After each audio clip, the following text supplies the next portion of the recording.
السلام علیکم ناظرین، اس وقت ہم قدیر آباد مولانا کبھی صاحب کے پاس بیٹھے ہیں اور یہ اپنے اظہار خیال کریں گے۔ جی کبھی صاحب، یہ بتائیے کہ آپ اس مدرسے کو چلا رہے ہیں، کتنا عرصہ ہو گیا سر؟ جس دارالعلوم میں آپ موجود ہیں یہ آج سے تقریباً 250 سال پہلے، جس وقت شہر کی آبادی دروازوں سے یعنی گور گیٹ، حرم گیٹ سے باہر منتقل ہوئی، تو میرے اکابر جو ہے وہ 350 سال سے ملتان میں ہیں۔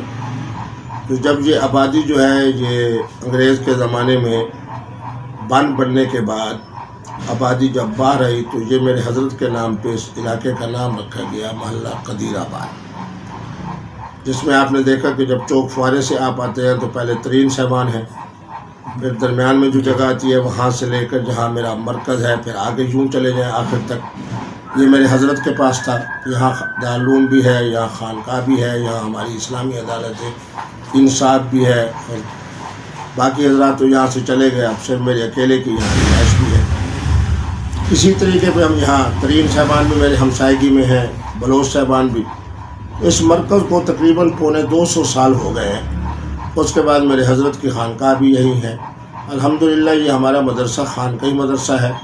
اس کو یہ اعزاز حاصل ہے کہ بلا تفریق مسلک یہاں تمام مکاتب فکر کے علماء آ کر ہمارے پاس علم میں میراث پڑھتے ہیں، جو سب سے مشکل ترین علم ہے کہ فوت ہو جانے کے بعد وراثت کس طرح تقسیم ہوگی۔ اسی طریقے پہ ہمارے ہاں ایک شعبہ ہے جس کے اندر ہم فاضل عربی اور فاضل پرشین کراتے ہیں، جس کا مقصد یہ ہے کہ 1982 سے لے کے بہت زمانے تک او ٹی ٹیچر اور اے ٹی ٹیچر کا جب انتخاب ہوتا تھا مڈل سکولز کے لیے، تو ہمارے ہی طلباء اور بلا تفریق مسلک جو ہمارے یہاں فاضل عربی اور فاضل پرشین کر کے جاتے تھے، تو وہاں بطور استاد او ٹی اور اے ٹی استاد کے طور پہ جناب وہ کام کر رہے ہیں۔ اب بہت سارے موجود ہیں، بہت سارے ریٹائر ہو چکے ہیں، لیکن اب یہ شعبہ تقریباً ختم ہو چکا ہے۔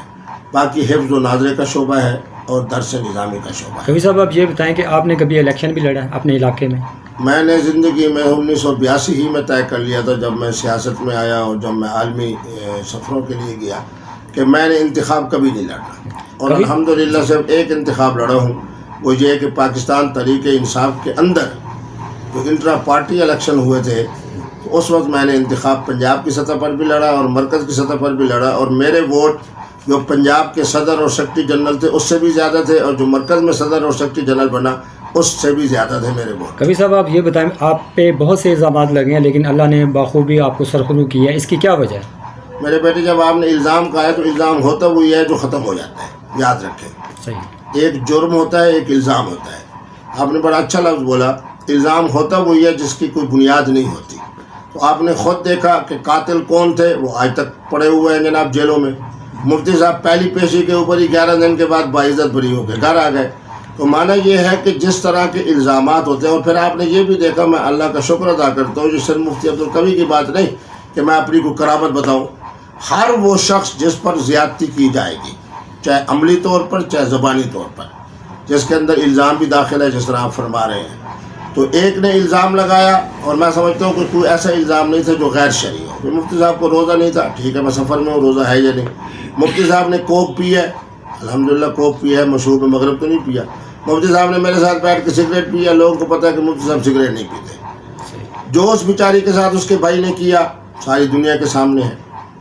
اس کے بعد جو دوسری نے جناب ٹوپی کے اوپر کوئی پانی ڈال رہی ہے یا کچھ چال چلن کے حوالے سے جناب کچھ انداز اختیار کری، اسے میں میرے اوپر کوئی الزام نہیں لگایا۔ اور اس کے بعد جو کچھ اس بیچاری کا رمضان سے پہلے انجام ہوا ہے وہ آپ کے سامنے ہے۔ تو ذلت کے جس مقام پہ بیچاری وہ آج پڑی ہوئی ہے، اب لوگ مجھ سے پوچھتے ہیں کہ کہاں ہے، میں نے کہا تم تلاش کرو اللہ رب العالمین کی طرف سے۔ اب میرے پٹھان جتنے دوست ہیں مجھ سے بڑی محبت رکھتے ہیں، انہوں نے کہا یہ کوئی پٹھانی نہیں ہے مفتی صاحب، وہ تو مری تھی ایک دفعہ، یہ تو ہر دن مرے گی، جس طرح کی جناب اس کی بہیمانہ ویڈیوز آئی ہیں۔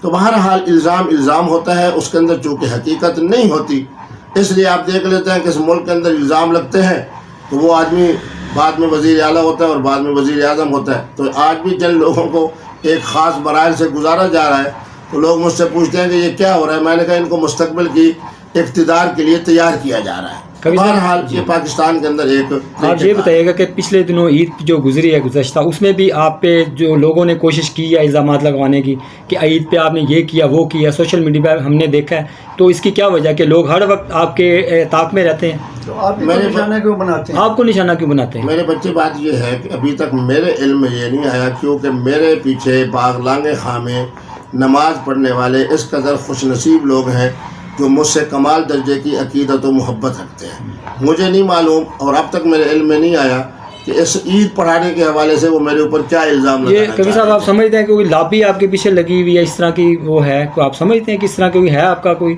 مجھے لابی سسٹم چلتی ہے؟ مجھے آپ بتائیں، میں نے پوری دنیا کا سفر نہیں کیا. وہ تو آپ کا تو ہر دنیا ہر ایک بچہ جانتا ہے آپ کی شخصیت کو. میں اس طرف نہیں جا رہا، میں یہ بات کہہ رہا ہوں کہ میں نے پوری دنیا کا سفر کیا ہے. کسی ملک کے اندر اس طرح کی کیفیت نہیں ہے جو ہمارے ملک پاکستان میں ہے. 99 کام مفتی عبدالقوی صاحب کے اچھے ہیں، ایک کام کے اندر جناب انگلی اٹھ سکتی ہے تو انہوں نے انگلی اٹھا دینی ہے. مولانا طارق جمیل بیچارے کے 99 بیانات ایسے ہیں جو دینی اور روحانی ہیں. ایک بیان کے اندر اس بیچارے سے کوئی ایسا جملہ سرزد ہو گیا تو اس کو انجینئر مرزا محمد علی کے 99 باتیں جو ہیں وہ لوگ اس کو مار رہے ہیں، اس کی فالو کر رہے ہیں. ایک بات کے اندر اس نے کہیں جول کھایا ہے، ان کے ذہن کے مطابق جو الزام لگانا چاہتے ہیں تو انہوں نے اس پر الزام لگا دینا ہے. اب مجھے کسی نے کہا کہ جی مولانا طارق جمیل صاحب بیچارے ڈر کے مارے اب باہر نہیں آتے کیونکہ ان کو بہت زیادہ خطرہ ہے مختلف لوگوں کی جانب سے. اسی طرح انجینئر کے بارے میں پرسوں مجھے بتایا گیا اور کسی اپنا اہم شخصیت نے بتایا کہ وہ بیچارہ اس وقت لاپتہ ہے، گم شدہ ہے، کیونکہ اس کے لیے کہا گیا ہے کہ جو اس کا سر لائے گا اس کو 5 لاکھ روپے کا انعام ملے گا. تو بہرحال میرے پاکستان کی، میں اپنے پاکستان کی شکایت نہیں کرتا، نہ پاکستان کے عوام کی شکایت کرتا ہوں، بلکہ میں نوجوان نسل کو تو ہمیشہ اچھے الفاظ سے یاد. لیکن میرے ملک کے اندر ایک بات ہے کہ ہر ایک شخص کے اندر مکھی بن کر کوئی اگر بات جھول کی ہو سکتی ہے تو اس حوالے سے اس پر الزام لگایا جائے اور اس پر انگلی اٹھائی جائے. کبھی صاحب آپ یہ بتائیں کہ موجودہ حکومت کو آپ کس لیول پہ دیکھ رہے ہیں؟ جس طرح کہ مہنگائی ہے، بے روزگاری ہے، اس بارے میں آپ بتائیں گے کچھ؟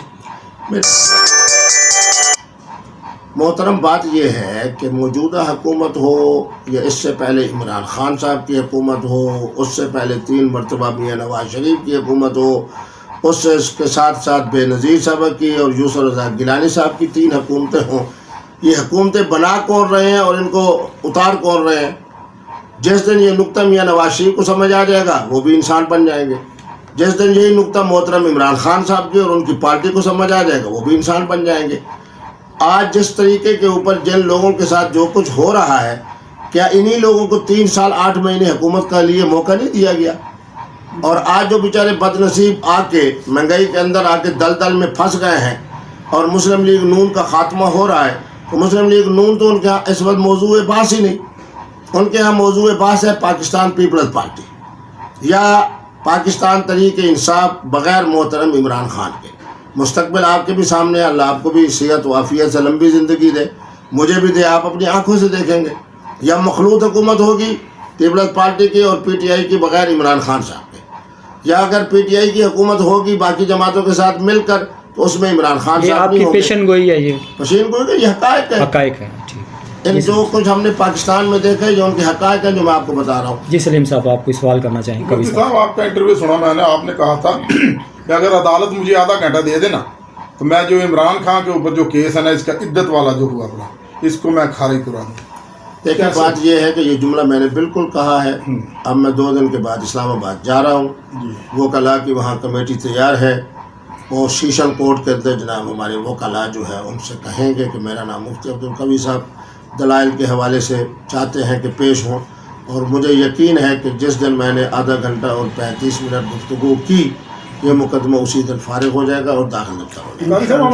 مفتی صاحب ہمارے اسلام میں یہ جو کالا جادو کرنا، یہ جو جادو ٹونا، یہ تو ویسے منع ہے جی. تو ان پہ الزام ہے، پتہ نہیں یہ کرتے یا نہیں کہ اس کی وائف جو ہے، تو اگر ایک شخص وہ ریاست مدینہ کی بات کر رہا ہے، اس کی بیگم کالے جادو ٹونا کر رہی ہے، کیا آپ مطمئن ہیں کہ وہ ریاست مدینہ بنا لیں گے؟ نہیں، بات یہ ہے کہ محترمہ بشرا بیوی کو میں نے بڑے قریب سے دیکھا بھی ہے اور میں ان کو جانتا بھی ہوں. تو ایک ہے عملیات ایک یہ ہے کہ روحانی علوم سے کوئی قرآن آیات کچھ ایسی جناب جس کی وجہ سے ہمیں اللہ تبارک و تعالیٰ شفا دے، ہماری رہنمائی کرے، جس میں استخارہ ہے، جس میں بہت ساری چیزیں ہیں. بہرحال یہ بھی غیبی علوم ہے. ایک ہے جادو اور ٹونا. میں تو نہیں سمجھتا کہ محترمہ یا جادو کرتی ہوں یا ٹونا کرتی ہوں یا اس طریقے کے کوئی معاملات ہوں، یہ ان کے اوپر الزام ہے. البتہ چونکہ ان کا تعلق جو ہے ایک ایسی جگہ سے ہے جو روحانیت کا مرکز ہے، اور پھر یہ علم ایسا بھی ہے. ابھی میرے پاس ایک ڈاکٹر صاحب آئے ہوئے تھے، انہوں نے مجھے کہا کہ جی یہ ہے وہ ہے ڈھینگنا، میرے بارے میں بہت کچھ بتاتے رہے، میں ان کی باتیں سنتا رہا. بہرحال یہ ایک علم ہے. اس علم کی مناسبت سے ہم کہہ سکتے ہیں کہ بشریٰ صاحبہ جو ہے وہ روحانیت کے ساتھ، عملیات کے ساتھ، وظائف کے ساتھ، استخارے کے ساتھ، فلاں کے ساتھ جناب خود بھی چل رہی ہیں، اور محترم عمران خان صاحب کو بھی لے کے چل رہی ہیں. جادو اور ٹونے کا جو بات ہے وہ میرے خیال میں ان پر الزام ہے جو غلط ہے. اچھا یہ بتائیں کہ مطلب کہ آپ علماء اکرام جو ہیں ان کو سیاست میں آنا چاہیے؟ دیکھیں بات یہ ہے کہ جب سیدنا علی المرتضیٰ کے زمانہ خلافت میں امیر معاویہ کی شکل میں سیاست آئی ہے، اب علماء بیچاروں کو کیوں نہیں سیاست میں آنا چاہیے؟ جب آپ مجھے یہ بتائیں کہ اس ملک کے اندر نظام جمہوری ہوگا، اب جمہوری نظام کے اندر جو زیادہ ووٹ لے گا، اب میں الحمدللہ یہاں رہتا ہوں، میرا بھی ایک ووٹ ہے. میں اپنے ہمسایوں کے بارے میں کہتا ہوں، جس کے اندر ہندو کمیونٹی بھی ہے، سکھ کمیونٹی بھی ہے، کرسچن کمیونٹی بھی ہے، خاک روب بھی ہے، فلاں بھی ہے، فلاں بھی ہے، میں تو سب کا احترام کرتا ہوں، ان کا بھی ایک ووٹ ہے. تو جب جمہوریت ہوگی اور عوام سے ووٹ لے کر ہم نے منتخب ہونا ہے تو پھر یقیناً سیاست میں تو آنا ہوگا. مفتی صاحب ریاست مدینہ میں آپ کا کیا خیال ہے کہ یہ جو زمان پارک میں یا ان کے جلسوں میں ہوتا ہے، عورتیں ڈانس کرتی ہیں ننگے سر جو یہ، اس میں کیا تصور ہے ریاست مدینہ میں؟ دیکھیں میری بات سنیں، مفتی عبدالقوی کا ایک جلسہ ہے، مفتی عبدالقوی میلاد شریف پہ بات کر رہے ہیں، معراج پہ بات کر رہے ہیں. اس میں کچھ جناب میں ان کو نہ آوارہ کہتا ہوں نہ اوباش کہتا ہوں، میں تو ہر ایک کا احترام کرتا ہوں. 8 10 15 20 نوجوان آ گئے جن کا مقصد صرف سیلفی بنانا ہے یا تصویر بنانی ہے یا مفتی صاحب کے ساتھ کھڑے ہو کے، تو اب ان بیچاروں کے مجمع کی وجہ سے مفتی عبدالقوی پر تو کوئی الزام نہیں آئے گا نا. لوگوں کی سب سے بڑی خواہش ہے، جس کا میں خود گواہ ہوں 2012 سے لے کے اب تک، ہر محترمہ اور ہر محترم نوجوان نسل میں سے اس کی سب سے بڑی خواہش یہ ہے کہ میں محترم عمران خان صاحب کے ساتھ سیلفی بناؤں، تصویر بناؤں، ہاتھ ملاؤں، ان سے ملاقات کروں. تو مانا یہ ہے کہ اس صورتحال کے اندر جب مختلف جلسوں، اب آپ یہ دیکھیں کہ کیا جلسوں کے اندر کوئی ایسی بات ہوتی ہے مقررین کی طرف سے جو بات خلاف شریعت ہو؟ میں پی ٹی آئی میں گیا بھی اسی وجہ سے تھا کہ محترم عمران خان صاحب بڑی سوچ کے بات کرتے تھے، مطالعے کے بعد بات کرتے تھے. میرے جانے کے بعد تو پھر ان کی جو آپ 2012 سے لے کے وزیر اعظم بننے تک کی ان کی تقریریں دیکھیں، اس کے اندر بڑا آپ کو علمی جوہر نظر آئے گا. اور الحمدللہ میں ان کی رہنمائی کرتا تھا. مدینہ کی ریاست، پھر مدینہ جیسی ریاست، یہ جملہ ان کو میں نے دیا ہے. سیدنا علی المرتضیٰ کا ذکر خیر کرنا علم و حکمت کے حوالے سے، یہ میں نے ان کو تلقین کی ہے. بیت المال کے حوالے سے ایک ایک پیسے کی حفاظت اور جنہوں نے لوٹا ہے ان کا تعاقب، یہ ان کو میں نے بتایا ہے. رفائی حکومت کے حوالے سے رفا کیا ہے یہ ان کو میں نے بتایا ہے. باقی وہ اپنے جناب عقیدے کے حوالے سے ایاک نعبد و ایاک نستعین، یہ ان کا انتخاب ہے. اسی طرح عمر لا، یہ ان کا انتخاب ہے. عمر لا کے حوالے سے جب جناب وہ بات کرتے تھے، تو جب پہلی دفعہ ہماری حکومت بنی 2013 کے اندر صوبہ خیبر پختونخوا میں، تو میں نے کہا کہ یکم محرم آ رہا ہے، تو یکم محرم جو ہے وہ اسلامی سال کے حوالے سے پہلا دن ہے، اور پھر حضرت فاروق اعظم کی شہادت ہے. یعنی یوں سمجھے کہ ایک سیکنڈ کے اندر محترم خان صاحب نے فون اٹھایا اور اسی وقت جناب جو وزیر اعلیٰ تھے ان کو کہا کہ اس دفعہ یکم محرم الحرام کو پورے صوبہ خیبر پختونخوا میں سرکاری چھٹی ہوگی، اور اس کی پھر قانون سازی کریں تاکہ ہم حکومت میں ہوں یا نہ ہوں، صوبہ خیبر پختونخوا میں ہر سال یکم محرم الحرام کو سرکاری چھٹی منائی جائے. مفتی صاحب آخر میں ایک سوال ہے کہ آپ اپنی پاکستانی عوام کو کوئی پیغام دینا چاہیں گے؟ بس میں پاکستانی عوام کو وہی بات کہوں گا جو آپ نے کہی کہ خدا را مجھے اگر بزرگ سمجھتے ہیں، بڑا سمجھتے ہیں، مفتی سمجھتے ہیں، مسلح سمجھتے ہیں، میری زندگی کے بارے میں جانتے ہیں کہ جنہوں نے الزام تراشی ہوئی کہ ان کا کیا انجام ہوا، تو میری ان کو ایک ہی تلقین ہے کہ خدا را زبان کو میٹھا رکھیں، مثبت بات کریں، اپنے عیبوں کی طرف دیکھیں، دوسروں کے عیبوں کی طرف مت دیکھیں. یہ ان کا معاملہ اللہ کے ساتھ ہے. الزام تراشی بالکل چھوڑ دیں، منفی سوچ کی طرف بالکل نہ جائیں.